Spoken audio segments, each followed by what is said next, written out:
Great. Well, good morning, everybody. Apologies for the 5-minute delay in starting.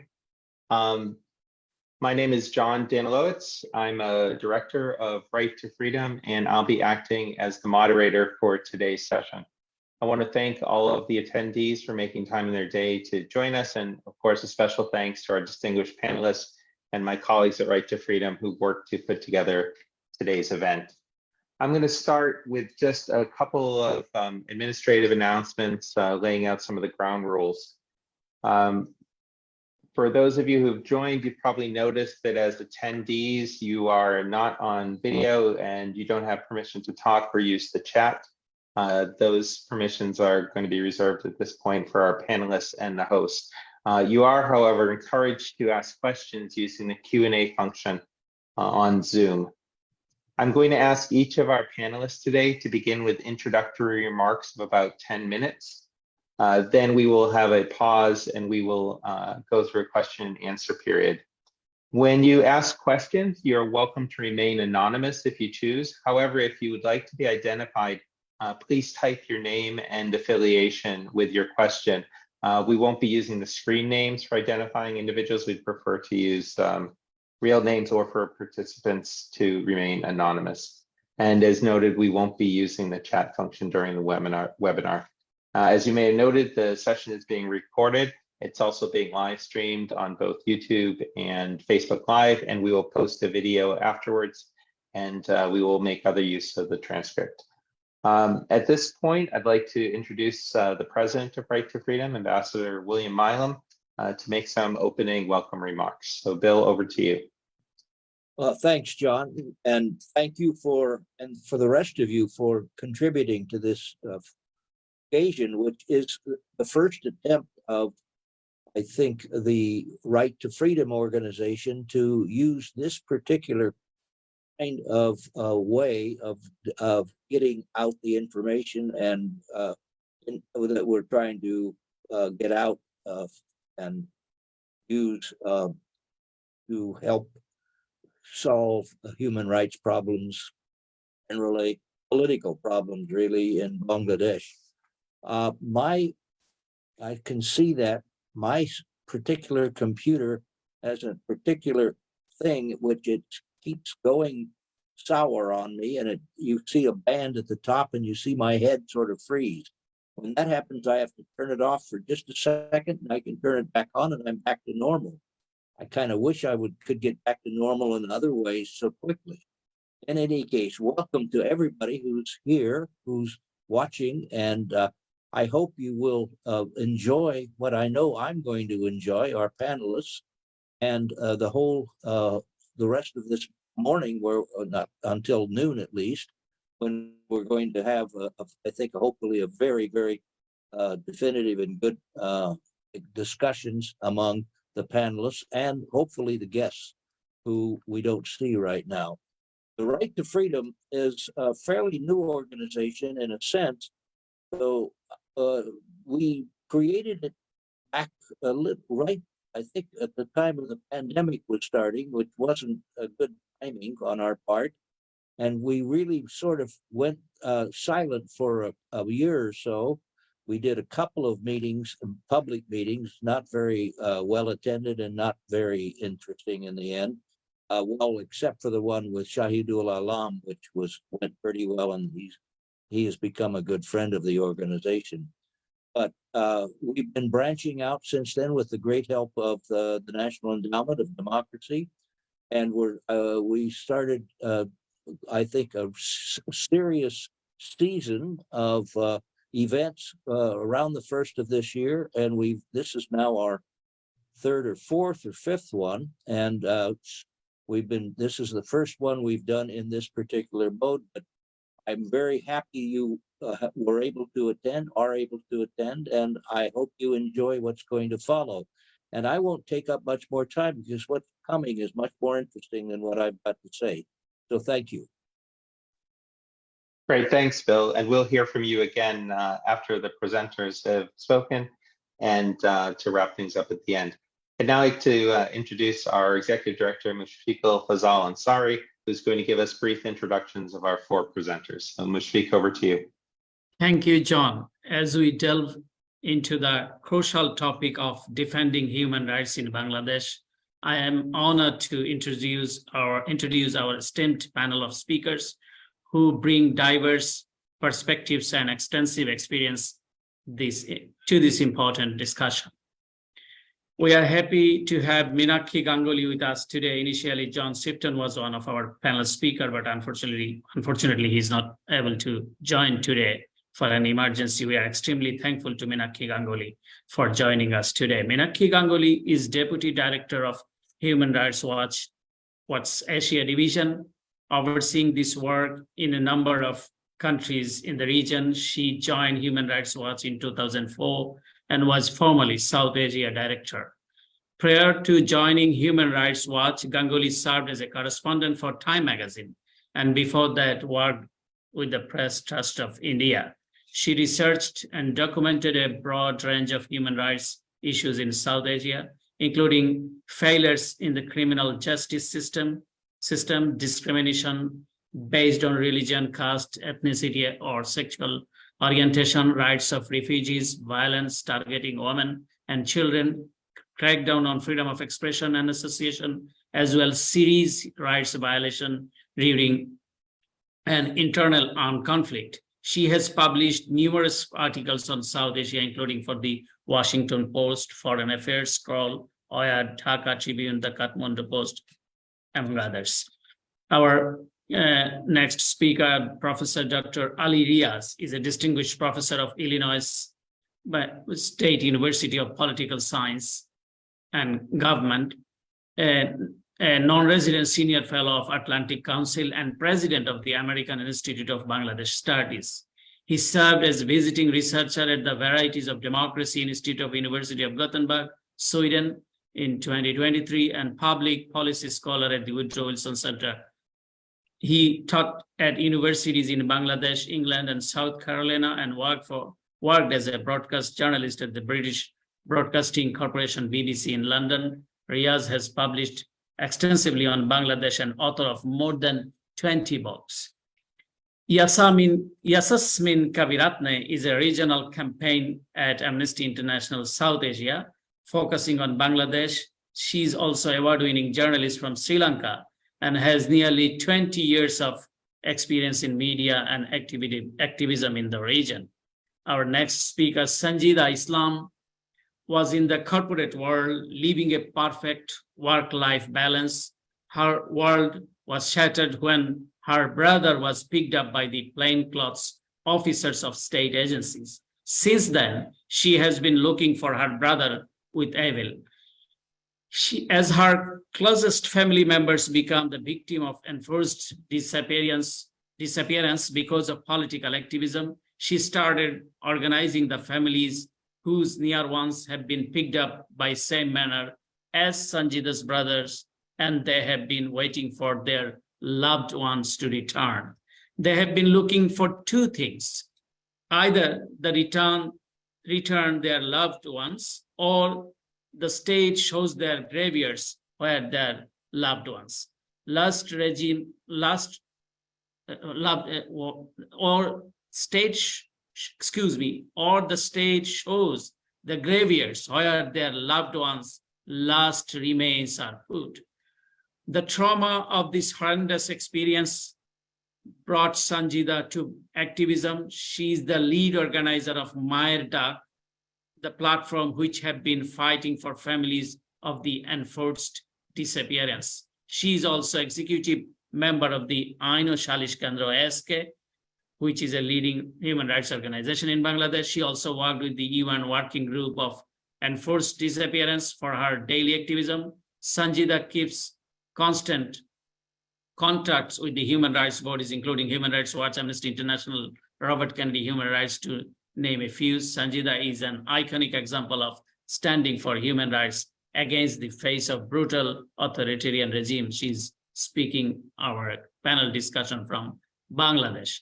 And before handed over to our moderator, who is moderating our session, Jon Danilowicz, let me introduce him. Jon Danilowicz is a retired Department of State Senior Foreign service officer with extensive experience in South Asia. During his career, Jon provided leadership of some of our most dangerous challenges in diplomatic posts.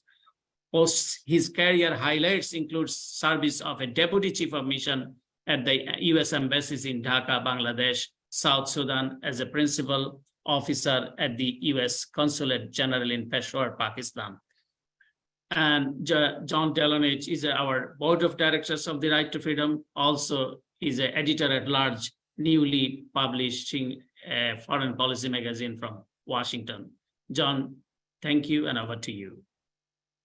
Great, thank you, Mushfiq.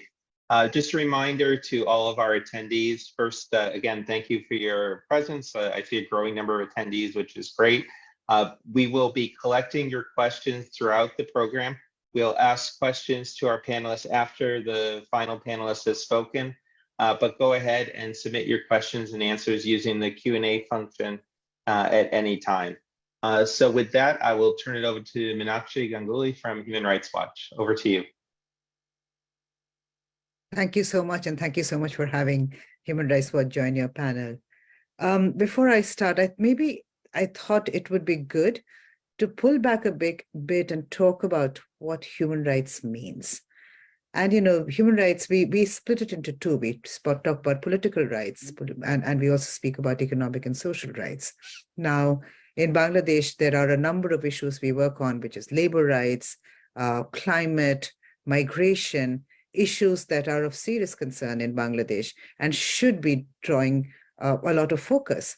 However, for the government, human rights is very much linked to the political rights of and the political movement, and therefore defending human rights in Bangladesh, which is the title of this webinar, is often considered almost a crime by the authorities. A number of human rights groups and civil society organizations in Bangladesh are now facing enormous pressure, as including the media, the legal fraternity, and so on, because they're speaking towards one of the most key functions in a democracy, which is to defend the rights of citizens and to draw the attention of the state to those failures in an effort to work together and resolve them. Now, in particular, in Bangladesh, we are concerned about the political freedoms because there is an election that is coming up. And to set out the context, the two previous elections in Bangladesh have not been free and fair by any standard. And almost all members of the international community have repeatedly told the government that they expect the government to do better as the country prepares for elections going forward. Now, because it's in an election context, I do want to set out some of the problems that particularly occur during elections, because as we go forward, we've already seen excessive use of force last week. So just to set that out, in previously around elections, we have seen a spike in arbitrary arrests, in torture, in extrajudicial killings, and in forced disappearances. Sanjida, who you will be hearing from later, will tell you about her brother, who was also disappeared around elections. And therefore, at this point of time, one of the things that we really need to be alert to is to ensure that this election is one where Bangladeshis are able to exercise their choice in a safe manner. And to that extent, we are particularly concerned not just about the responsibilities of the Awami League government, which is supposed to be holding these elections, but also the role of security forces. And in terms of the security forces, we have to be very careful to understand the security forces and indeed all independent institutions in any country, which is election commissions, the judiciary, and so on, remain independent and objective and are not partisan. We have not had an encouraging view of this in the past, but we are looking forward. This is the expectation now. To that extent, we would like to see that security forces are not biased in how they respond to any kind of right to expression, freedom of expression or freedom of association, that they enable political parties to function in a way where they're able to express their views. The security forces should also recall that in because of their previous actions, there are already, the Rapid Action Battalion is now facing sanctions by the US government. It is an indication of the government's, of international community's concerns about security forces that act in a way that is so egregious, where the abuses are so egregious that they need to be sanctioned.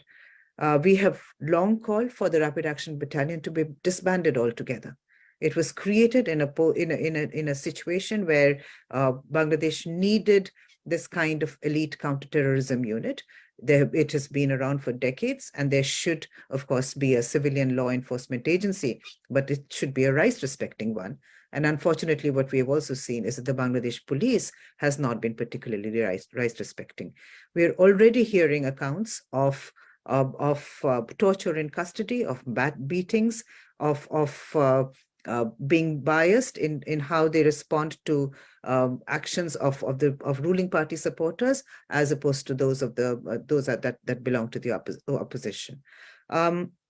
We would also like very much to see that one of the well, actually, let me hold back a bit. There is a leaked document from the police that indicated that the government this time, under international pressure, is holding back perhaps on the more egregious violations of enforced disappearances and extrajudicial killings, and instead wants to manipulate the judiciary in some way to disqualify the political opposition from even running by ensuring convictions. Now, a government that interferes with the judicial system of the country, that cannot provide due process and rule of law, will be one that will not be viewed with great confidence by its own people, and certainly by its friends and strategic partners. And therefore, a compromised judiciary in any form that is seen to be one that is being unfair and is not addressing due process will also be extremely concerning. And this is therefore something that the criminal justice system of Bangladesh, which is not, after all, a political organization, should respond to with great responsibility now, and make sure that they operate in the way that upholds international standards. I think I'll stop here, just because I think there'll be room for questions, and I think all my colleagues have very, very important points to make, and I'm happy to answer questions later. Thank you. Great, thank you very much for those remarks and for kicking things off. And again, just remember to all of our attendees that the Q&A function is open, so we can start collecting your questions and answers for when the fourth speaker is finished. I will now hand it over to Professor Ali Riaz from Illinois State University. Ali, over to you. Thank you, John. Thanks to Right to Freedom for arranging this and giving me this opportunity to speak. Let me build on what Meenakshi has already alluded to. What we are witnessing leading up to the election, as a matter of fact, even before the election season started, is a violation of human rights, particularly the excessive use of force by the police that Meenakshi has referred to in recent days. But most importantly is the ongoing phenomena, what is called the ghost cases. That is, the cases that frivolous cases, unfounded cases, in some cases, these are completely false cases are being filed against the opposition activists. That has been going on since 2013 in Bangladesh, but each time when the election comes, those goes up. As Meenakshi has already referred to, that there are widespread apprehension based on some documents that have been made available, leaked document, that the judiciary might not be actually be acting neutral, or at least being used. As a matter of fact, what we have seen in these ghost cases, most of these things is that either these incidents have not taken place, yet the cases have been filed, and in most cases, the activists have been targeted. We have also seen ghost cases such as incidents have taken place that have been exaggerated, and hence they have added names, just those who are activists in the area and those who have been speaking out against the government. Third type of ghost cases that we have witnessed is that completely frivolous, in the sense that one person has been charged with 5 cases in 5 different places for 5 different incidents, which is physically impossible.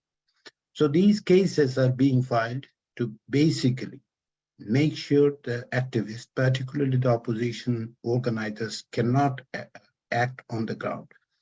Leading to election, if there is an election on time, we would see that this would be a major problem. And hence, the judiciary's role becomes an important one. And what we are witnessing is that the human rights activists are facing, not only human rights activists, but most importantly, the common citizens are facing a difficult situation, which has been going on for quite some time, but it is accelerating. It has accentuated. In case of Bangladesh, to understand the human rights situation, we can also look into those who are trying to defend the human rights. What are the situation? According to the Office of the High Commissioner for Human Rights, who are human rights defenders? They define, and I quote, the people who individually or with others act to promote or protect human rights in peaceful manner. Recently, we conducted a survey of 50 human rights activists who were chosen based on this definition through a very rigorous purposive sampling of 36 districts. And what we have found that over 80%, practically over 86% of human rights defenders have, those who are working at the grassroots level are saying that they're facing significant obstacles, including threats, intimidation, and harassment. These human rights defenders have told us that they perceive the situation is deteriorating. That is 46% have described this as worst or near worst in the recent months or years. Where does this come from? When we asked them, human rights defenders reported that threats and intimidations primarily comes from state-connected sources, such as law enforcement agencies, state intelligence, and government. These three, that is the state agencies, state intelligence, enforcement agencies, government, were identified by 42% of the respondents. 23% of the respondents told us that they are facing these intimidation from the ruling party activists.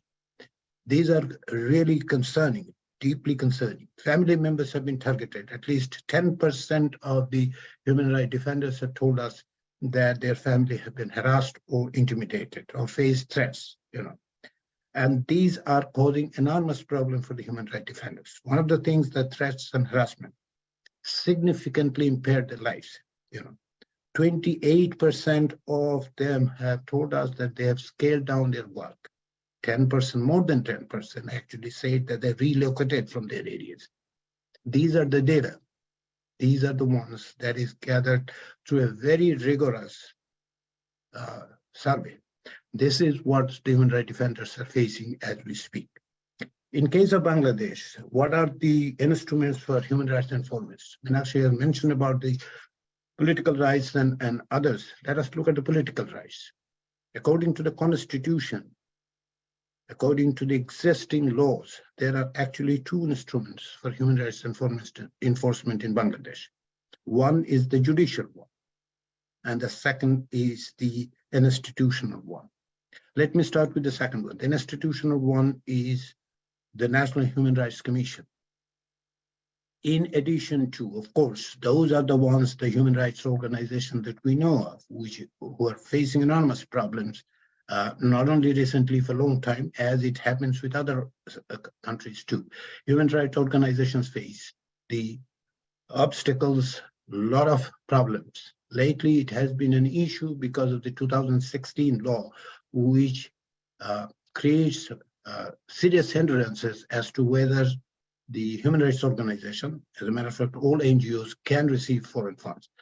However, if we look at the national one, National Human Rights Commission, over the last years, since it came into being, it has not actually been successful in achieving the respect of the human rights activists. Why? Because their operation, their activities have not been supportive to the human rights activists. Despite the fact that this country, Bangladesh, United States has to impose sanctions on Rapid Action Battalion, yet we have not seen that the enforced disappearance, or for that matter, extrajudicial killing, has been investigated by National Human Rights Commission. They have either shied away or actually skipped the any kind of state agency involvement. They have not investigated. There are very few minor examples, particularly given the extent of the incident. So the institutional weakness is there. Now the other thing is the judicial one. Would like to have a respect on that. Human rights defenders, when they were talking to us, they have mentioned that 36% of human rights defenders choose not to report incident. Why? Because they have lack of trust on the legal system. And they are afraid of being, fear of retribution. And they think that there are inadequate investigations. So these are the one. But let me refer to one incident that has happened recently. On 6th of August, what happened in court is very significant. I'm not exonerating anybody with this respect, but the comment made by a judge is very important in understanding the situation. What happened is this: 18 lawyers went to a bench of the High Court to file a petition for an anticipatory bail. Something happened before that, whatever happened, this was, again, I'm not condoning that. But the point is that they went for an anticipatory bail. 18 lawyers we're talking about. And these lawyers went to 2 benches. They didn't hear those petitions. Eventually, they ended up in the 3rd bench, where this 2-member bench finally agreed to hear their petition. Next day, they said, we're going to hear it next day. Okay. The lawyers requested for a verbal order to the judge that can you give us an immediate, so that we are not being arrested. At that point, one judge made a remark, and this is published in press. I'm not making it up, this is published in press. One judge remarked that there's no point issuing a verbal order. Why? Because, according to him, previously people who have been arrested, despite being granted bail by the court, and those who have been arrested also alleged to have been tortured. That's why, tortured in custody. The judge remarked, and this is sort of quote, that the High Court does not have that standing anymore.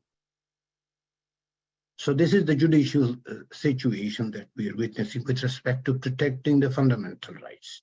As I said, going into the election, and this election is going to be a significant election for Bangladesh. I think this would be a transformative election for Bangladesh. Either way, either it would move back on track for democracy, or it would go through this track of being a closed autocracy.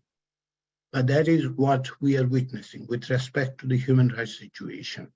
And unfortunately, unless situation takes a dramatic turnaround, I'm afraid that the situation will get worse in the coming months as Bangladesh proceeds to the election. That has been the case with 2 previous elections, 2014 and 18.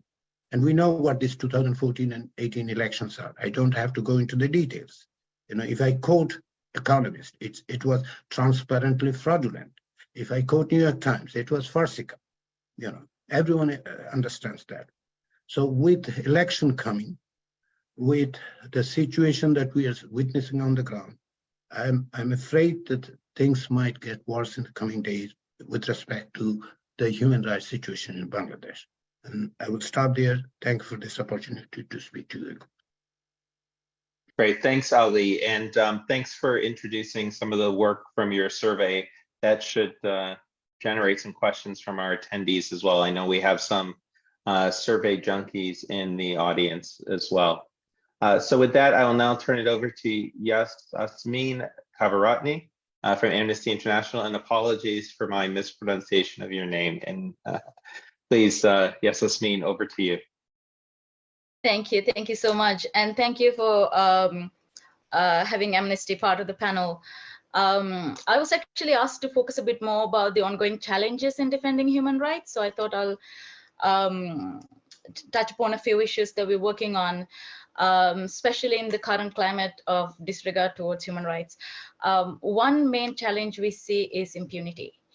How appallingly widespread and deep this issue runs in the country. Whether we're talking about enforced disappearances, extrajudicial executions, custodial deaths, incidents of torture, attacks against minorities, committed by RAB, police, other security officers. So whenever authorities fail to conduct impartial and independent investigations into these crimes and fail to bring the perpetrators to justice, you're building a culture where crimes are tolerated and rights are violated.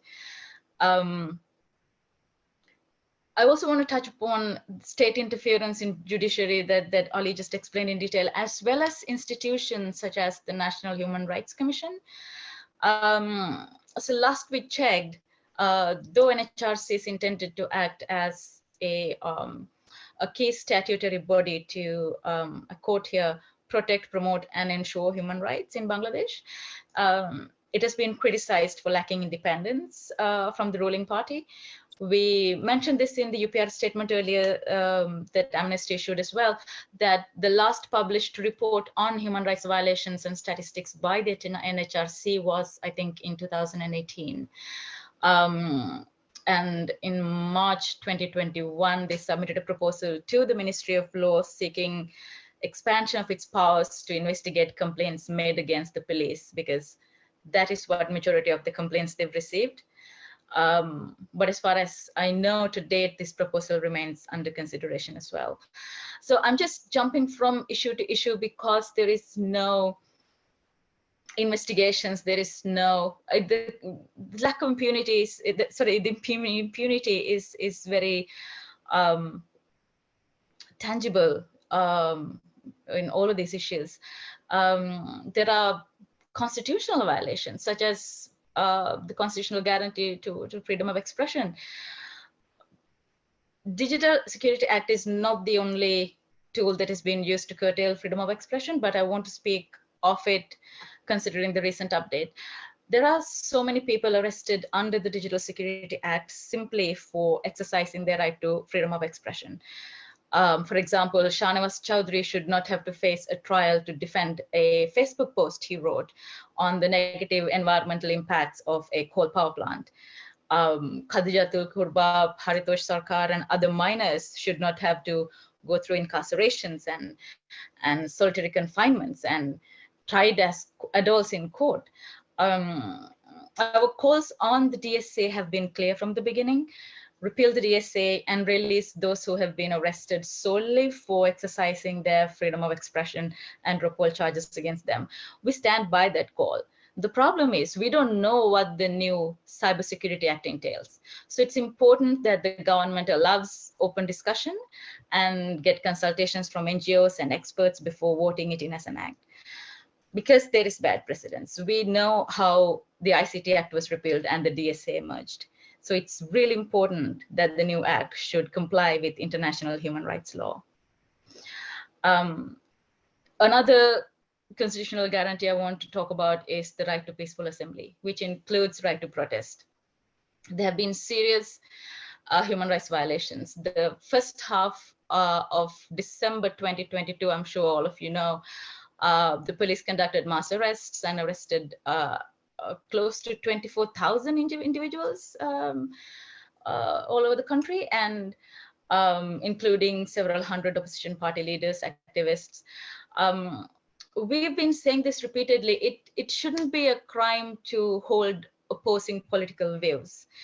But we also issued a statement recently including an analysis of verified photos and video footages from protests, as well as collection of eyewitness statements.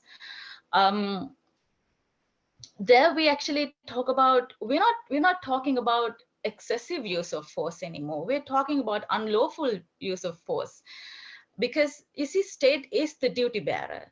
State has a right to protect. That takes priority. So when an eyewitness statement and video footages correspondingly that we analyzed show that it was the police who initiated the attacks and fired tear gas that violated people's right to protest. That not only violates the constitutional guarantee, but many other international guidelines that, such as the general comments on right to peaceful assembly, the code of conduct on law enforcement officials. I can go on and on and on. Because the situation is serious because there have been instances, it didn't happen this time, but there have been instances where the police fired rubber bullets as well as live bullets at protesters, resulting in deaths. That again brings me to the earlier point I mentioned of impunity. What happened to these investigations into the use of lethal weapons against protesters, if there were any investigations, and how far along these investigations proceeded? Have the perpetrators being held accountable? Again, speaking of impunity, the thing is, issues such as enforced disappearances that Sanjida will speak in detail after me, they are never just standalone crimes. Amnesty International has investigated that many of these cases, there are clear patterns of enforced disappearances followed by extrajudicial executions. That again includes torture, other ill treatments.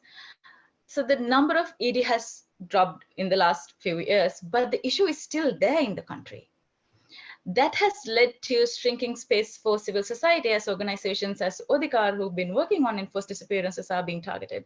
So it's not just impunity around the initial crime, you're looking at a vicious cycle that has many layers of human rights violations that impacts many groups. In most of these cases where journalists and activists are targeted, we're looking at situations of who is safe to raise human rights issues in the country, as Ali basically explained in his presentation. So how in practice it's the state that decides whether these activists are being persecuted or not. It's up to the state to determine whether the human rights are protected or not. So I think that's where all of these are leading to narrowing down to the willingness of the state. Usually states come up with treaties, passing laws, but they also try to change discourse. Governments also take action when there's intense domestic and international criticism. So it's important to ensure that these actions that the government takes are not strategic, not towards these critics, but actual comprehensive efforts to change the outcome of the human rights situation of the country. We saw several examples of this in relation to the recent DSA news, where several people have expressed satisfaction at the repeal of the act without fully understanding what has transpired. So I think it's important that ambassadors, foreign officials focusing on Bangladesh should consult their country experts and wait to see what the cybersecurity bill entails before expressing dissatisfaction.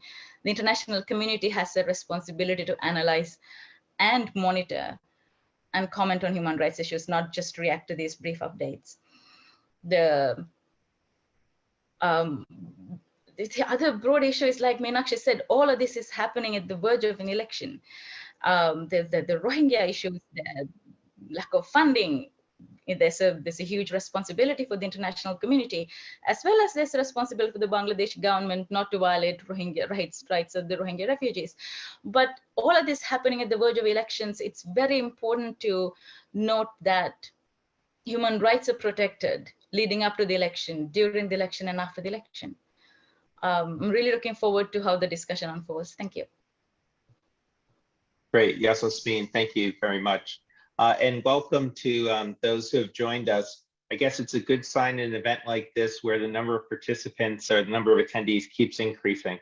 I'd also note that we have a good viewership right now on Facebook Live who's following this discussion, and there's a lively discussion in the chat on Facebook as well. So thank you to all who've joined. For those of you who missed the opening remarks or the beginning of the program, a video recording of this will be posted afterwards on YouTube and on our Facebook page, so you can go back and review that.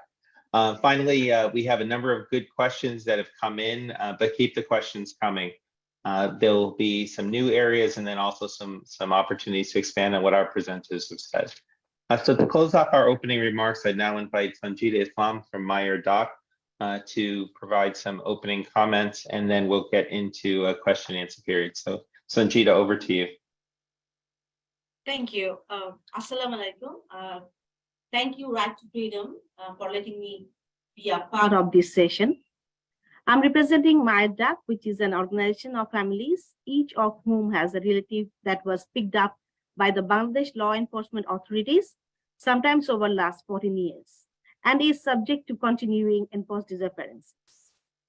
Mayeer Daak, which means mother's call, started working in 2014 to advocate for the enforced disappearances in Bangladesh and the release of those currently secretly detained outside the criminal justice system by government authorities.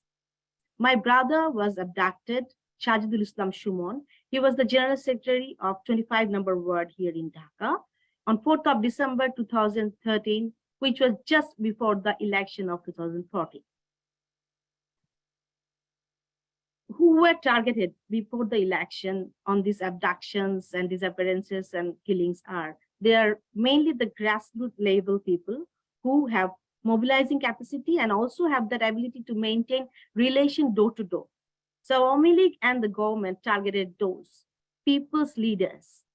They may not be the prominent, famous national leaders, but in their own community, they are very well connected, strong organizer. And by doing all such things, government wanted to create a panic and fear psychosis in the society as a whole across Bangladesh. And this situation is complemented and collaborated by the law enforcement agencies and the justice institutions of this country. And we have visited, submitted applications, met all the parties related with this law enforcement agencies in Bangladesh, including the government officials, and appealed multiple times to know about our missing family members and urged to do a transparent investigation and take necessary action to find our family members. But always their silence and continuous ignorance and such responses justify their all ill motives. Beside all FIR cases and all habeas corpus petitions before the High Court, I think not a single family, victim family, have received any assertive remedy from the High Court. Right now, there are almost 3.9 million cases against all opposition activists, all defenders, general people, journalists, who are raising their voices, who are trying to express their freedom of expression. Pursuant to the sanction on RAB and others by the US government, the numbers of extrajudicial killing and enforced disappearances have been reduced dramatically. And this circumstantial evidence demonstrates that the allegations of systematic killings and disappearances brought by the victim families and others against the law enforcement agencies merit consideration. In addition to the above, it is now well perceived in home and abroad that this government, having political motives involved in serious human rights abuses. It is to note that the institutions like police, judiciary, other law enforcement agencies, election commission, civil administration, constitutional and statutory bodies, and so on hearing, Bangladesh have become dysfunctional and or subservient to the vicious cycle of the authoritarian regime. The political goons, having direct support from police, even dared to attack general people on the road, opposition activists, even to the ambassadors who were while visiting the victim families. Taking into the gravity of the situation, the visit of UN High Commissioner for Human Rights in her last report in 2022 had offered the government to extend UN cooperation to conduct credible investigations of the cases of major human rights violations. But this government has not even responded to that call. Given the said premises, we strongly believe that no credible investigation on those issues can be possible under the domestic investigation mechanism. And besides the UN working group, Human Rights Watch also identified, and they have published a report about the 86 men to know their whereabouts who were picked up by the law enforcement agencies. And still now, those also from the government, we have not received any of the responses. And this number of enforced disappearances and then extrajudicial killing is really high. If we say till now, the documented cases of enforced disappearances are over 650, and extrajudicial killing is more than 2,600. You can have this all data on the Asian Human Rights Commission and also the Bangladesh Capital Punishment Justice System's website. Right. These enforced disappearances to us are done by the law enforcement agencies in order to eliminate mainly the political opponent. By doing this, the election system has collapsed as a whole from 2014 onwards, and it is deteriorating. Right to vote is snatched, massively increased the abduction, arrest, and they are maintaining a different mechanism now, keeping them for 3 to 5 days and showing them arrest for any of the terror cases. Crime against humanity only for retaining illegitimate power. Corruption has become fundamental due to the absence of democracy. This authoritarian attitude of the government and her trusted team members, especially the commanding officers of the law enforcement agencies. If you say in terms of freedom of expression, social media like Facebook is also now collaborating with government by recruiting local staff to silence the critics and to block the critical content and also dispose all the corruptions done by them. Our mainstream media, over 95% are owned by managed by the ruling party people. They face forced sponsorship and self-sponsorship.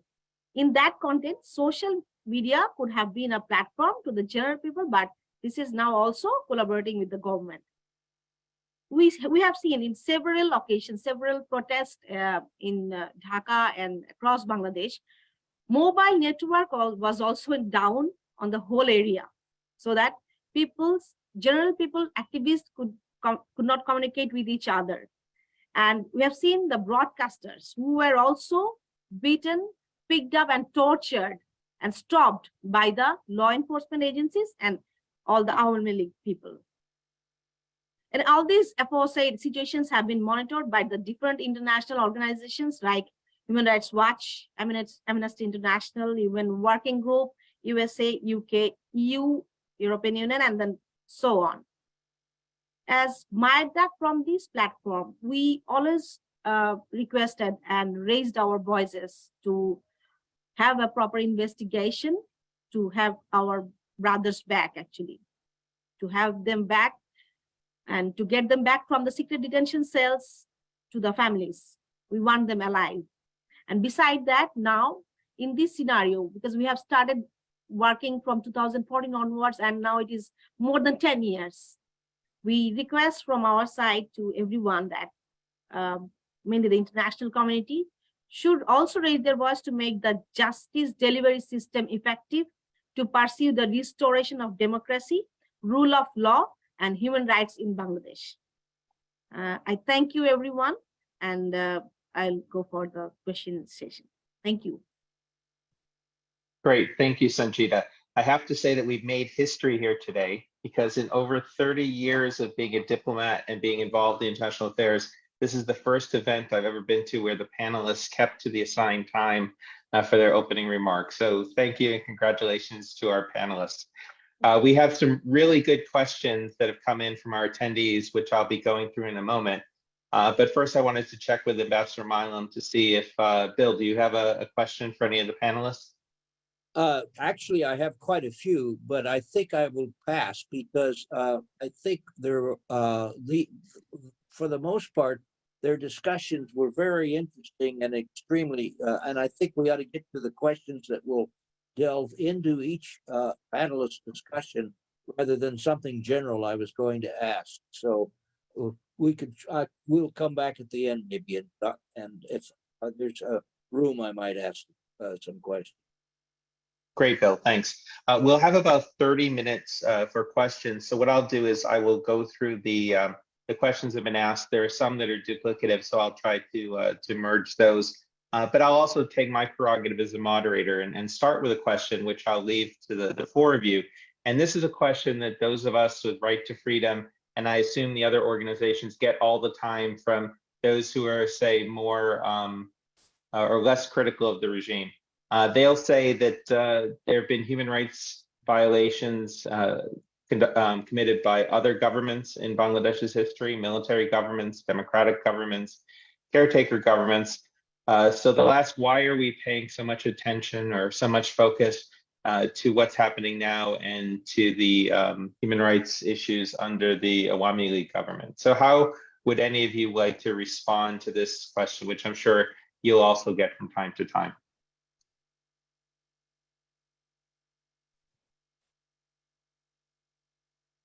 You want me to go first? Sure, Meenakshi. Yes, sure.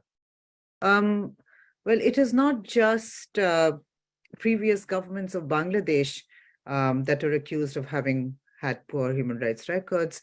Quite often we are also told about other governments.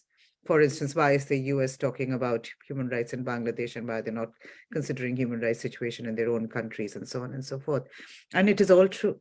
And as much as we would like Bangladesh to stop its human rights abuses, and extremely egregious ones at that, and ensure accountability and end impunity, issues that my colleagues have just spoken of, we would also like Bangladesh to take a stand on human rights violations elsewhere.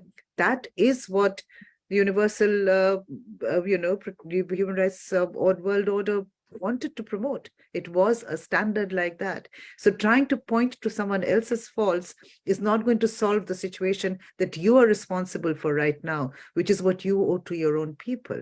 And right now, the government of Bangladesh owes to the people of Bangladesh a secure environment where they're not forever wondering whether tomorrow they're going to be cross-fired or disappeared or tortured or have their loved ones disappear, or that, a Facebook post could drag them into jail. That is not a very rights-respecting government. And those standards should be upheld at home as much as Bangladesh presents, demands that's those standards of other people.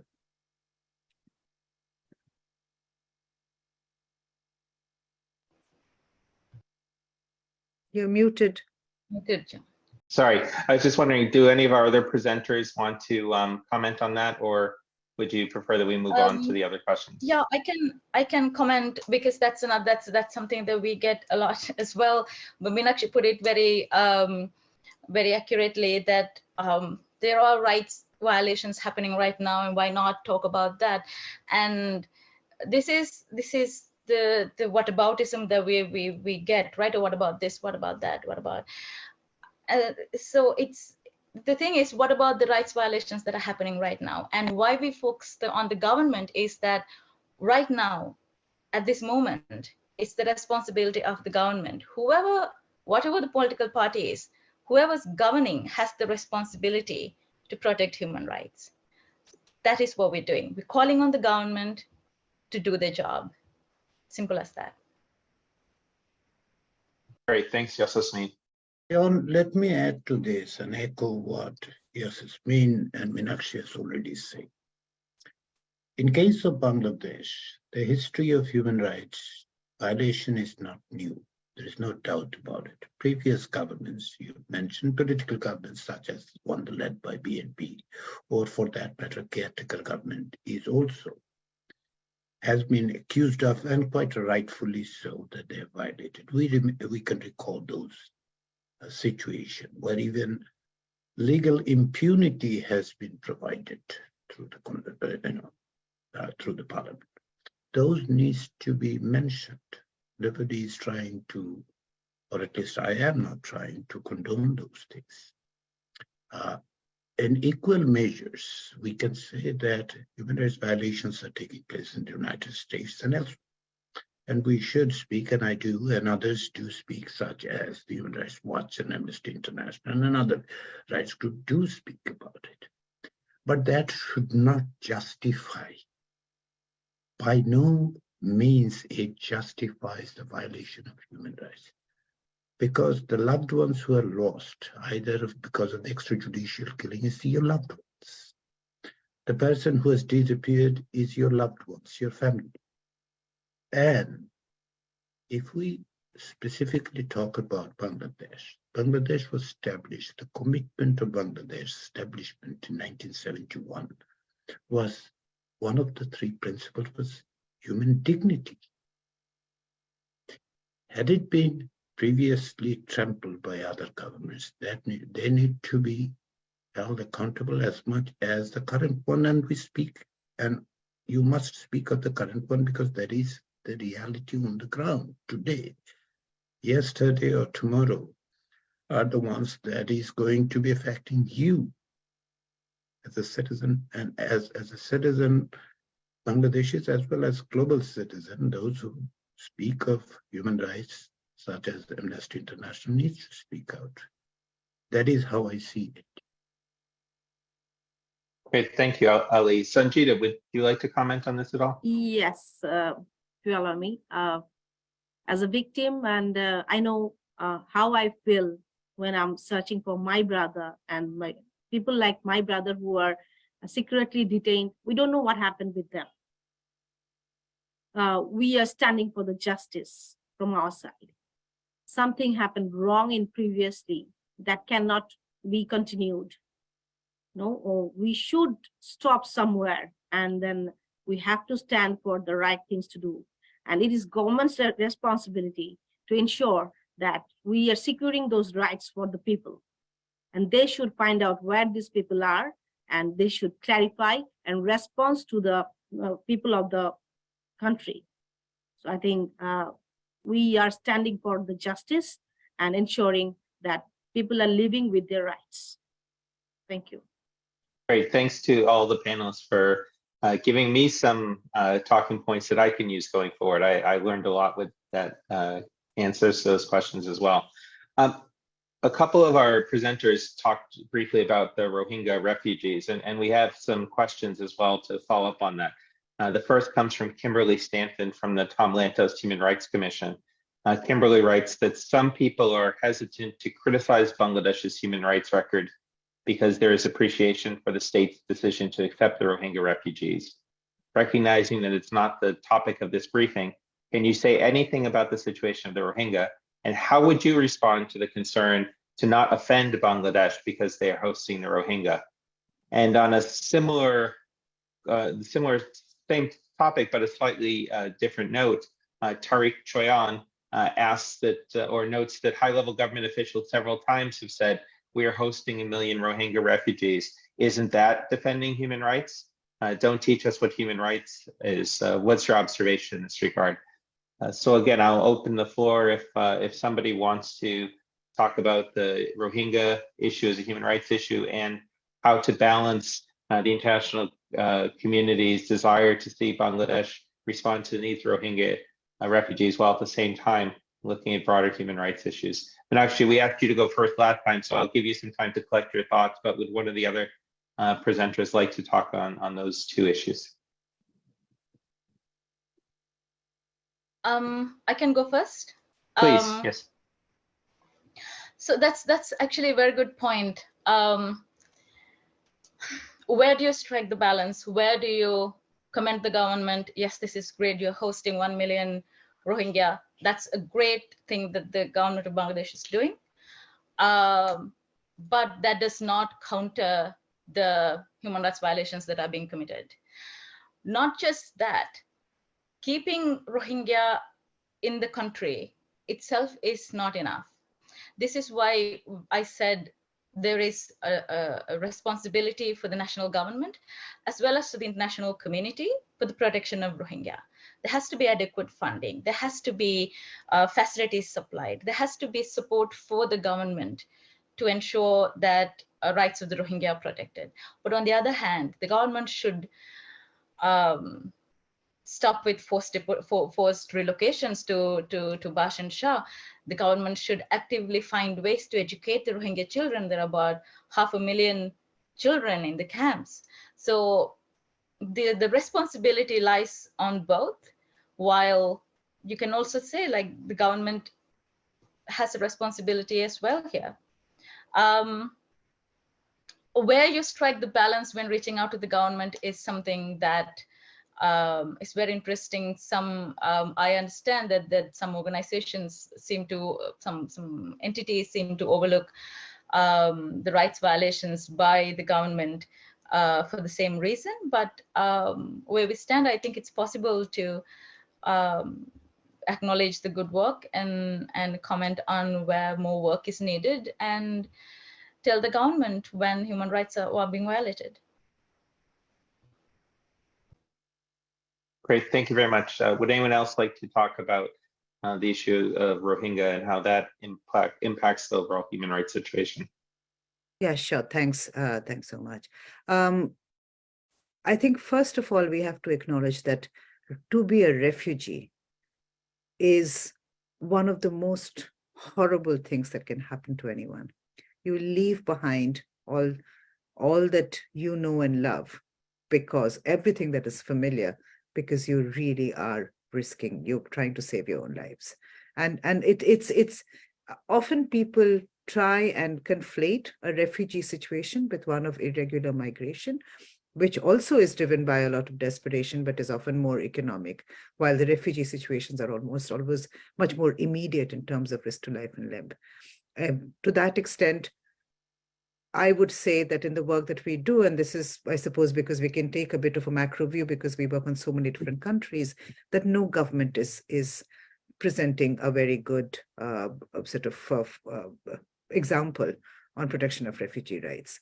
In fact, I remember the time when the refugees first started arriving in 2017 and standing there and watching ordinary Bangladeshis bring food and clothes in by truckloads to help the refugees. Now, there is refugee fatigue.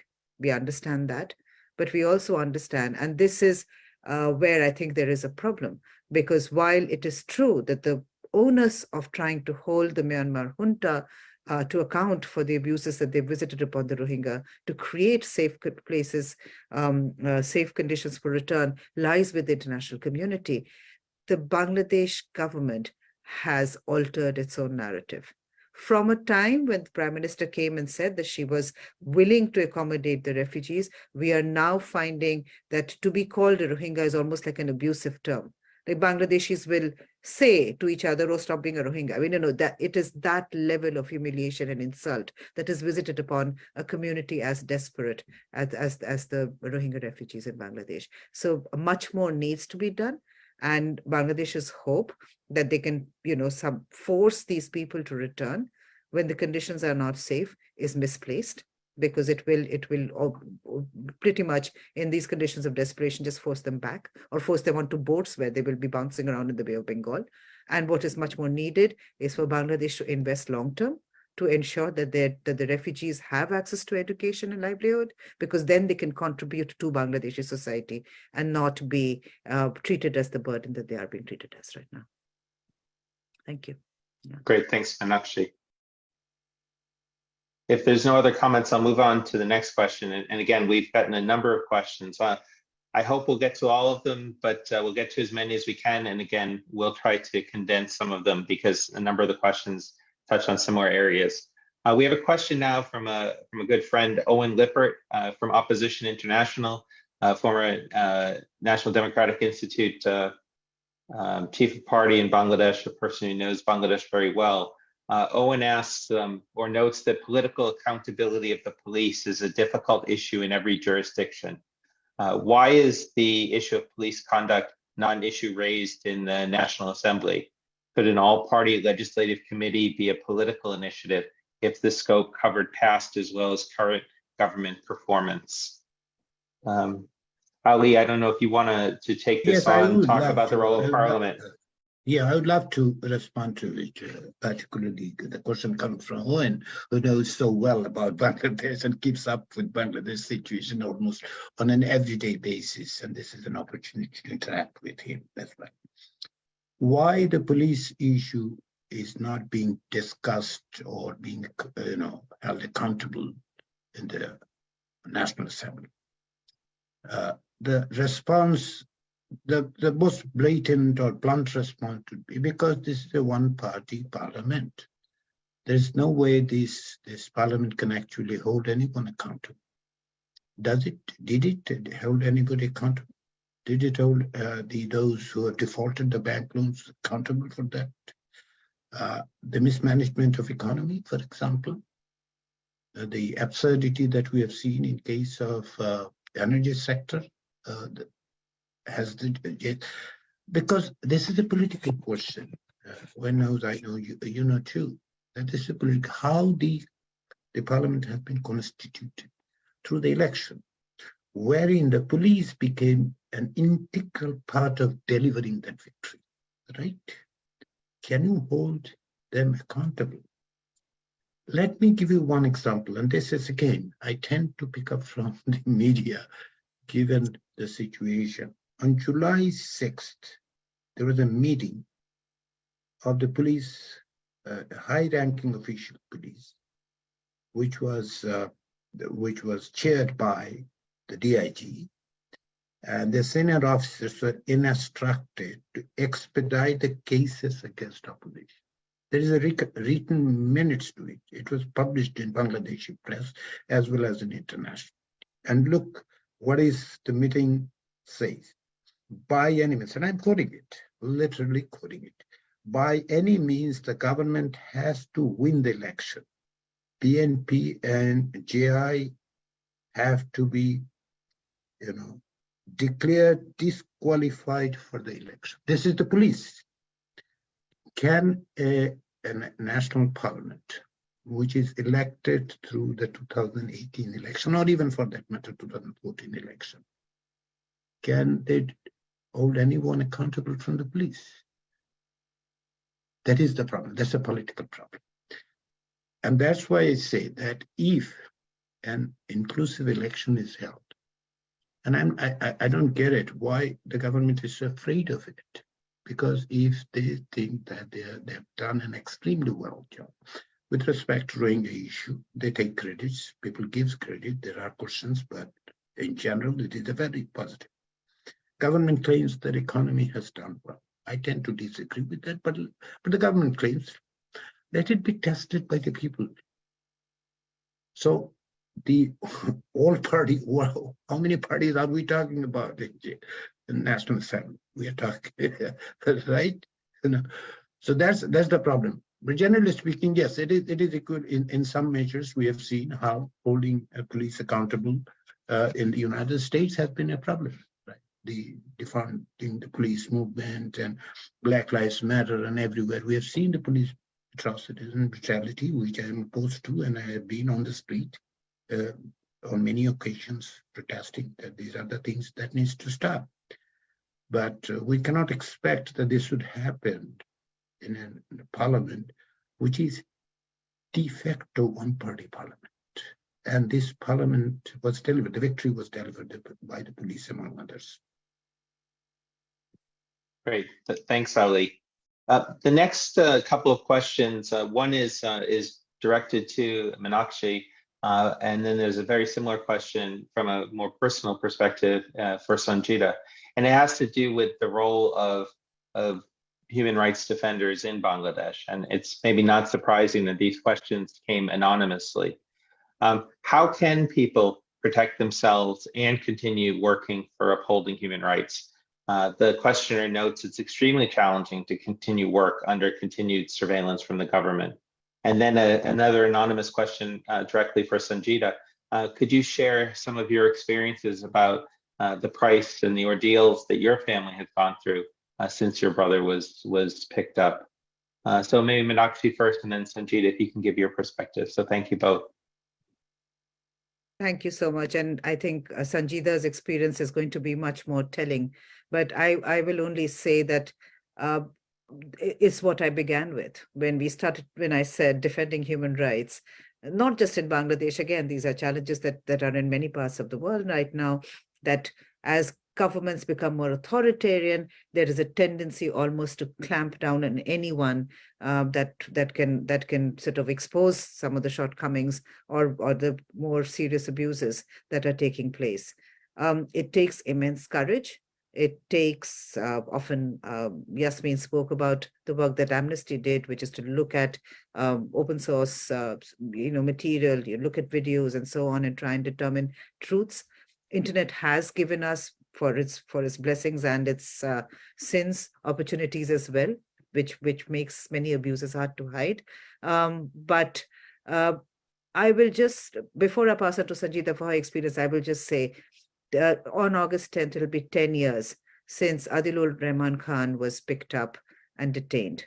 And he has been facing trial. This is one of the most prominent voices on human rights in the world from Bangladesh. And this is a man that has been, facing judicial harassment, has been detained, and is most likely, we fear, going to not get a very fair outcome from this sentencing, just because of what Ali just talked about, because of the sort of the police that is now quite determined to lock up people. And I suppose we should be grateful that they're not being disappeared, which is when I will pass to Sanjida, because that struggle, and I've known her for a long time. I've met her mom, and I know how hard it has been for the family. So yeah, all respect, Sanjida. Thank you. If you say the experience, while they have picked up my brother from 2013 till now, there's I'll say from my family, it's not only one person when they pick and make them disappear, that only he is, suffering that. It's not that. It's all my family members. My elderly mother, she is 75 now, and Shumon Bhai, who is disappeared, he has 2 daughters. They have the younger one is forgetting the father's face now, and we know each night, this 1,000 nights, how we pass, counting the days. We expect that my brother will be staying alive there, but passing each day with that hope that how he is, suffering in that secret detention cells, which came out from different persons who were released after their disappearances, and who were abducted and hidden and kept in the secret detention cells. So I know that horrible experiences I heard from them, and we are passing each day with that pathetic experiences. And I'm hopeful. I'm still hopeful. I'm counting my days to see my brother back, because we expect that nobody is beyond the law, and no one can have a citizen in a country like us, that they can keep them, in those secret detention cells, just to be in the power. And these people who they have abducted and they are not criminals. They are just opposition activists. That cannot be a reason. And if there is any allegation against them, they can go for trial. So the experience, it is not only my experience, I'm saying, it is experience for all those victim families. I have told you that documented enforced disappearances numbers are 650 and above. But really, in the fact is, the real number, which it will be 3 times higher than that, if we go, because there are families who have not raised their cases. There are families who there is nobody from their family to raise, and they're disappeared for many years. And I really expect that we will get justice. We will have proper investigation through the proper justice system, and that's why we want to change this authoritarian government. And we don't want any other family to experience what we are going through. Thank you. Great, thank you for that testimony, Sanjida. Yasasmin, do you have any words for human rights defenders from Amnesty's perspective or your own personal perspective that you want to add to the discussion? So it's very much like Meenakshi said. It's an ongoing issue in so many countries that we're working on, that where do they draw the line? Where do we draw the line? And every time we work on statements, on research, on campaigns, our mission becomes like how to protect the HRDs on the ground who are giving us the information, because they are at more risk. I think this is an ongoing conversation. I think everybody has a role to play in this, and understand the risks. But I also I don't have an exact answer to your question, because again, where do we stand? Where does everybody stand when the government is against you? But like Meenakshi said, there are like cases of like very prominent human rights defenders, cases against them, who have such strong voices. And I think well, personally for me, I draw inspiration from all of them, but all I can say is like, let's keep the conversation going. Thanks. Great, thank you. And Ali, maybe from the perspective of both a journalist and an academic, any advice for academics and journalists in Bangladesh trying to navigate their professional responsibilities and their vocation with their own personal security challenges?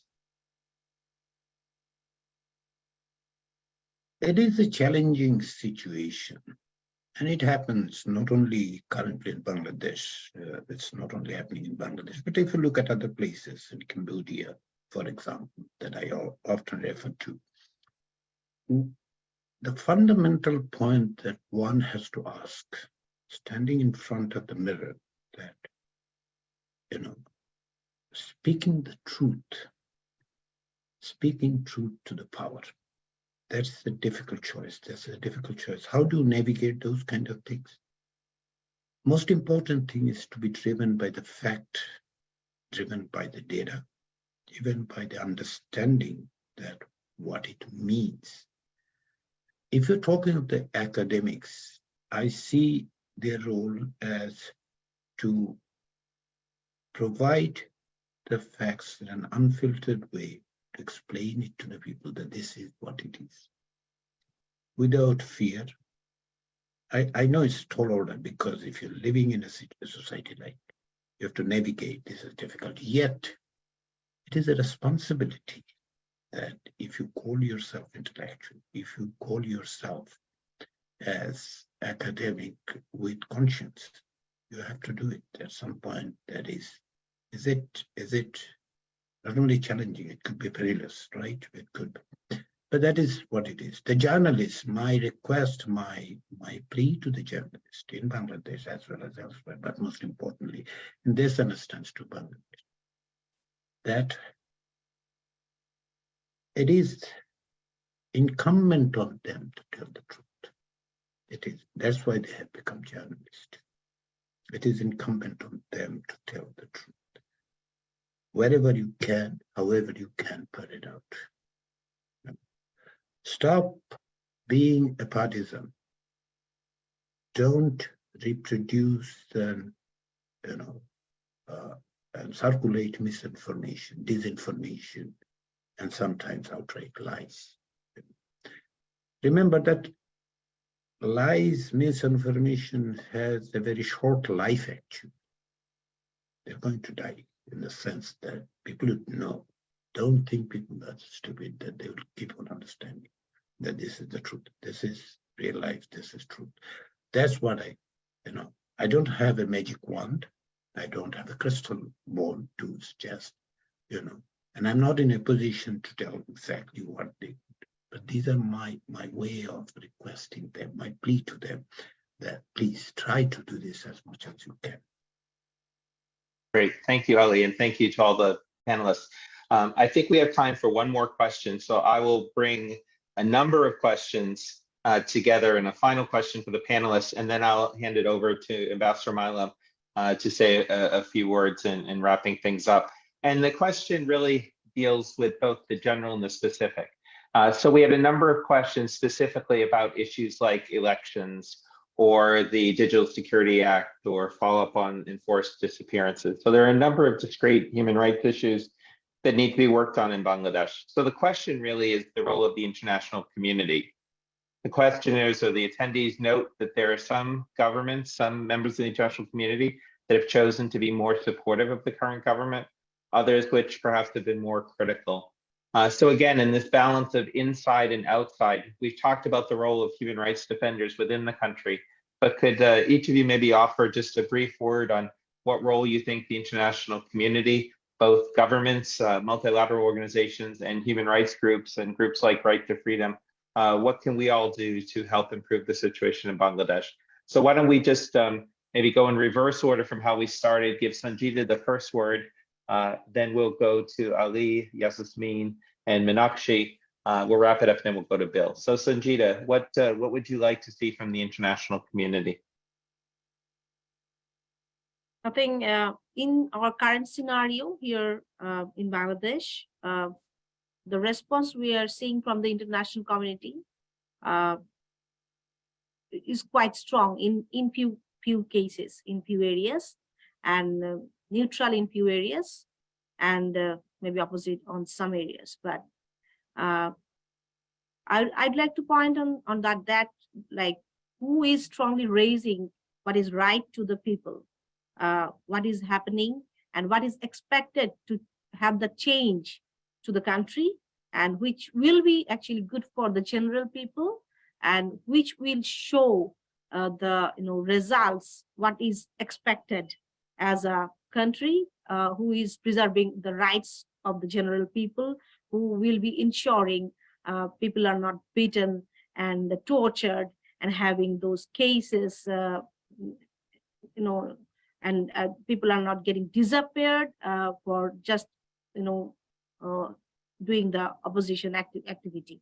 So I think from the international community, I think as I have already requested, and then we have seen, we expect from all of them just that they should be also stand beside us and raise their voices to have the justice delivery systems effective, and to pursue the restoration of the democracy, which is lacked in here in Bangladesh, and rule of law and human rights in Bangladesh.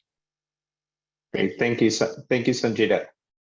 Ali, from your perspective, what can the international community do? There are two things, John, when we talk about international community and the international organizations such as Human Rights Watch. I make a distinction between them.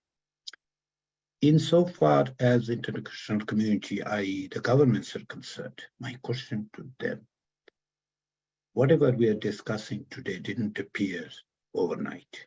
There was a process of the democratic backsliding in Bangladesh, and they've contributed to it. The international community in some ways have contributed to it.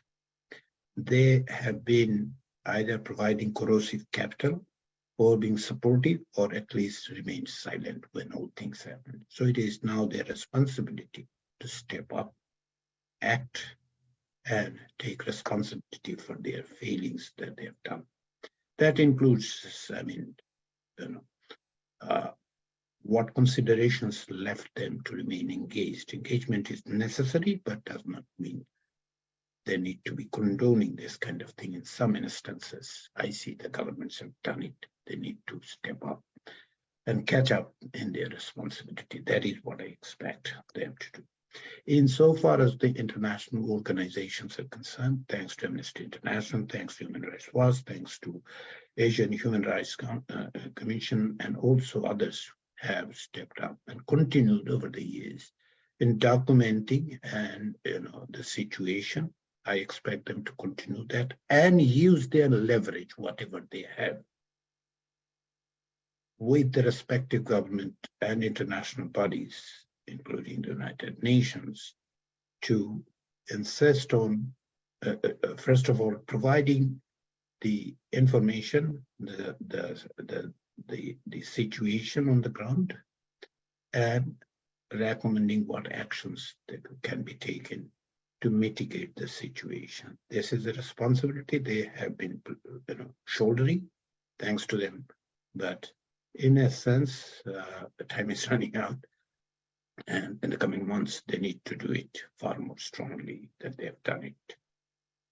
That's what are my suggestions. Great, thanks, Ali. Yasasmin, any thoughts more on the role of the international community? Hi, so I saw the time and I'll try to keep it very brief. I also make a distinction of human rights organizations as well as international community at large, as in governments. For the organizations, I think the main role that I say is monitor, document, continue with call for actions, and mobilize and be an ally, be a supporter of the human rights defenders back home and protection of human rights in general. As for the governments, there are so many mechanisms at their disposal that they can use to raise human rights violations with those who are in power. And I'm not really sure how often this happens, but every time these delegations visit, we normally send a small briefing like, these are the human rights violations if you wanna raise them. The simplest answer is we use them, just talk about them, and try to make governments accountable. Use what is at your disposal. There's so much of agreements, bilateral meetings that happen that can be beneficial for the protection of human rights. Thank you. Great, thank you. And Meenakshi will give you the last word on this. Yeah, thank you so much, John. I mean, my colleagues have all spoken so eloquently, but here is what I want to say, which I'll take the old lady privilege to say. You know, when we were growing up, our parents used to always say, you know, your friends, who your friends are is who you become, and so on and so forth. So here is what I think we want to say to the friends of Bangladesh, to governments who have strategic, economic, and other interests, which makes Bangladesh an attractive partner for them. I would say here, you know, all problems in all governments that we've alluded to, here is what Bangladesh government has done to families like Sanjida's. When someone has disappeared, senior ministers, senior police officers have turned around and said to them, oh, your brother has fled because of bad debts. Your husband is having an affair. That is the government that you want to be friends with. And I would urge all people that want to partner with Bangladesh to remember that, you know, in all the countries that we work, in all the human rights challenges that we face, it is very seldom that a government is this cruel to a family that is searching for their loved one. You know, they might, and therefore, if they can say this, we have to be very careful about what kind of friends they're choosing. Thank you very much, Meenakshi. So I will now take the opportunity to apologize to those attendees whose questions I wasn't able to get to. Thank you for your interest. Thank you for the questions, and we will certainly take those on board at Right to Freedom. Also, thank you to all of you who attended, and thank you to our presenters. I think we learned a lot, not just the substance in today's discussion, which was outstanding, but also from a Right to Freedom perspective, we learned about the logistics of a virtual event, and we'll huddle together afterwards and see how we can maybe do some more of this going forward, given the interest, given the engagement of everyone. So with that, I will turn it over to our president, Ambassador Milam, who will give us his parting words and send us on our way. So Bill, over to you. Well, thank you, John. My parting words are that I'm sorry we're parting so soon. I mean, it seems like just a few minutes ago that we started. It's been an extremely interesting discussion, one of the best I've been a part of. I haven't been much of a part of this one, except as a listener. But let me tell you something. Maybe this is the final word. You might have thought that I was sitting here and it was just my duty to sit here and listen to you and listen to the discussion. I might have thought that too when it started, but to tell you the truth, it's been a real privilege to be here and listen to the discussion, because it has been a fascinating discussion, very insightful. Has given me many insights, many questions, which it's too late to ask now, but maybe I hope we can do this again sometime, because and get our speakers back, because it's been, I'd love to have a little more time with them. But to the speakers and to everybody who's out there, thank you very much for attending. It's been a real pleasure for me to be here, and I hope it's been a pleasure for you too. Great, thank you, Bill. So as noted at the beginning, we've recorded today's session. We will post the video link online. For those of you who have been in touch with Right to Freedom before, look for for future communications. For those who want to learn more about our work, you can visit us on the web, on Facebook, on Twitter, on YouTube. And our Executive Director, Mushfiqul Fazal Ansari, and Program Assistant, Abdur Rahim, are always available to consult with you. We welcome your partnership, and we share the same goal of a better future for the people of Bangladesh and the broader region. So with that, we will conclude today's session, and I wish you all the best going forward. So thank you very much. Okay, so we've stopped recording. Again, thank you to all the panelists. That was outstanding. Thank you, and thank you, Mushfiq and Bill. So I will leave here, and again, Mushfiq, I don't know if you have to end the chat, but thank you very much. Thanks, everyone. And any follow-up questions, please feel free to get in touch with Mushfiq or any of us. And if you have suggestions on how we could do this differently or better in the future, we're all ears. Thank you, John. You can end the session. Okay, Thanks, guys. great. Thanks, everyone. Thank so you, much. everyone. Thank you. Bye. Thank you all. Thank you.